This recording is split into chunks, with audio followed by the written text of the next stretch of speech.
നമ്മുടെ ഹോസ്പിറ്റലിൽ ഒരു പേഷ്യൻ്റ് ഉണ്ടായിരുന്നു. ഒരു പെൺകുട്ടിയായിരുന്നു, ഒരു ഏകദേശം ഒരു 17 വയസ്സുള്ള പെൺകുട്ടി. അപ്പോൾ ഇവരുടെ ഫാദർ എന്ന് പറഞ്ഞാൽ വെൽ റെപ്യൂട്ടഡ് ആണ്. അപ്പം ഇവരുടെ ഈ കുട്ടിയുടെ ബേസിക് ഇഷ്യൂ എന്ന് പറഞ്ഞു കഴിഞ്ഞാൽ ഇവർക്ക് കുറേ ദിവസമായിട്ട് പനി. പേഷ്യൻ്റ് കാണിച്ചു, മൾട്ടിപ്പിൾ ആൻറ്റിബയോട്ടിക്സ് എടുത്തു, ഒരുപാട് മെഡിസിൻസ് പോയി, പക്ഷെ ഇവർക്ക് പനി മാറുന്നില്ല. അപ്പോൾ അങ്ങനെ ഒരു മെഡിസിനിലോട്ട് വന്നതാണ്. അപ്പോൾ നമ്മൾ ഇതിൽ കേസസ് എങ്ങനെയാണെന്ന് പറഞ്ഞു കഴിഞ്ഞാൽ അൺഡയഗ്നോസ്ഡ് കേസ് വല്ലതും ഉണ്ടെന്നുണ്ടെങ്കിൽ നമ്മൾ വിപിഎംആർ ഹോസ്പിറ്റലിൽ നമ്മളെ ഏറ്റവും senior most sir Bhargavan sir എന്ന് പറഞ്ഞാൽ നമ്മളെ HOD സാറാണ് കാണുക. അപ്പോൾ സാറ് പോയി ഈ പേഷ്യൻ്റ്, അപ്പോൾ ഞാൻ പറഞ്ഞു ഭയങ്കര പ്രഷറുണ്ട്, കാരണം വെൽ റെപ്യൂട്ടഡ് ഫാമിലിയിൽ നിന്ന് വരുന്ന കുട്ടിയാണ്. അപ്പോൾ സാറ് ഹിസ്റ്ററി വയ്ക്കാൻ തുടങ്ങി.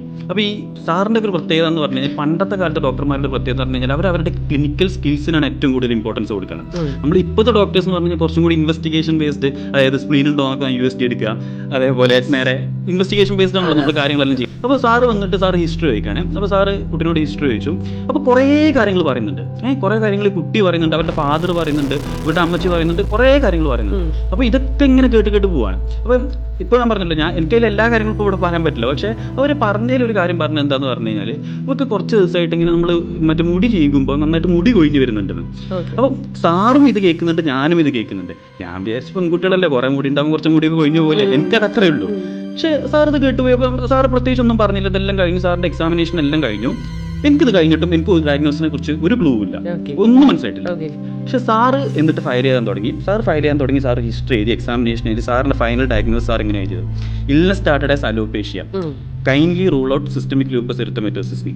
അപ്പം SLE ഒരു test, already screening test, ANA profile എന്ന് പറഞ്ഞ ടെസ്റ്റ് ഇവർക്ക് ചെയ്തതാണ്. പക്ഷേ സാറിൻ്റെ ക്ലിനിക്കൽ സ്കിൽസിൽ he is so confident that ഈ സാറ് പറയുന്നത് ആ ടെസ്റ്റ് തെറ്റാണ്, ഇതിൻ്റെ കുറച്ചും കൂടി അഡ്വാൻസ്ഡ് ടെസ്റ്റ് ചെയ്യണം എന്ന് പറഞ്ഞിട്ട് സാർ വേറൊരു ടെസ്റ്റ് എഴുതി. ആൻഡ് ആ ടെസ്റ്റ് KMS 3+ പോസിറ്റീവ്.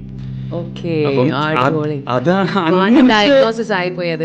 കാരണം ഈവൻ നമ്മൾ ലാബുകളെ ഡിപ്പെൻഡ് ചെയ്താൽ വരെ പലപ്പോഴും ചില ലാബ്സ് എറേഴ്സ് ഉണ്ടാക്കും. അത് depends on other factors too. അങ്ങനെ ഉണ്ടാകുമ്പോൾ നമ്മുടെ ക്ലിനിക്കൽ സൈഡ് അതാണ് ആ ബീങ് എ ഡോക്ടർ എന്നുള്ളതിന്റെ ആ ഒരു സംഭവം അവിടെ.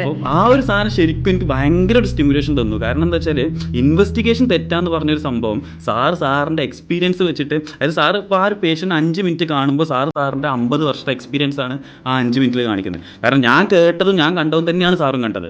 പക്ഷേ the way he things and the way he approach is different. Okay.